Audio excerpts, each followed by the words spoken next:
আজকে আমি রান্না করব চিকেন কষা আর চিকেন পকোড়া, সাথে আবার গরম গরম রুটি। তো চিকেন রান্না করার জন্য যা যা প্রয়োজন সবটাই গুছিয়ে নিয়ে আমি কিন্তু রান্নাটা শুরু করে দিয়েছি। আর আমাকে কিন্তু সব কিছুতে হেল্প করছে আমার দুই বান্ধবী আর আমাদের নতুন বৌদি। আমাদের রান্না বসাতে অনেকটাই দেরি হয়ে গেছে, তাই জন্য পকোড়া একদিকে ভাজা হচ্ছে আর অন্যদিকে চিকেন কষা। প্রথমেই আমি আলুগুলো ভেজে নেব, তারপর চিকেনগুলো ভাজবো। আমি বেসিক্যালি চিকেন রান্না করার সময় চিকেনগুলো আগে নুন হলুদ দিয়ে তেলে আলুর মতো করে ভেজে নিই, তাহলে না চিকেনগুলো গোটা গোটা থাকে আর খেতেও কিন্তু দারুণ হয়। বাইরে ঝমঝম করে বৃষ্টি পড়ছে আর আমরা এদিকে পকোড়া ভাজছি আর গরম গরম খেয়ে নিচ্ছি। মুহূর্তটা কিন্তু দারুণ।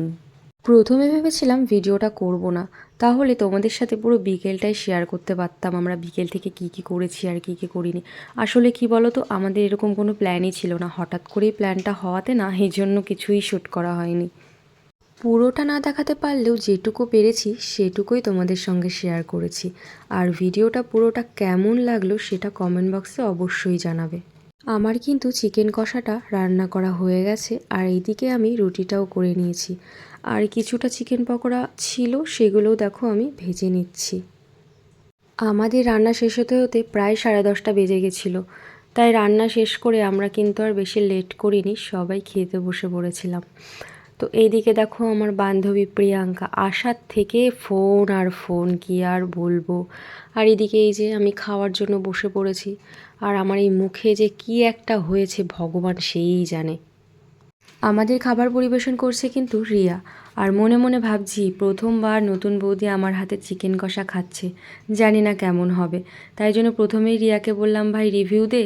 তো ভাব দেখিয়ে বলছে, আমি জানি তুই রান্নাটা খুব ভালো পারিস, এই জন্যই তোকে দিয়ে রান্নাটা করালাম।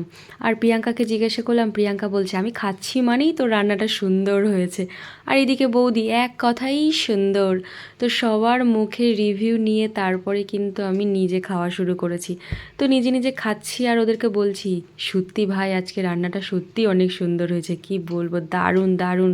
আর সত্যি কি বলবো গাইস, দারুণ হয়েছিল রান্নাটা। মানে আমি তো চিকেন রান্না ভালো করি, তো অন্যান্য দিনের তুলনায় না আজকে এতটা টেস্ট হয়েছে কি বলবো তোমাদের, না খেলে তোমরা কেউই বুঝতে পারবে না।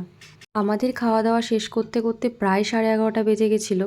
তারপর দেখো খাওয়া কমপ্লিট করে আমরা কিন্তু কাজে লেগে পড়েছিলাম। শুধু খেলে হবে, সমস্তটা তো পরিষ্কার করে রাখতে হবে, তাই না? আমাদের 4 জনের এই মিনি পিকনিকটা কিন্তু বেশ ছিল, দারুণ এনজয় করেছি কিন্তু আমরা। রাত তো অনেক হলো, এবার আমাদের ঘুমাতে হবে।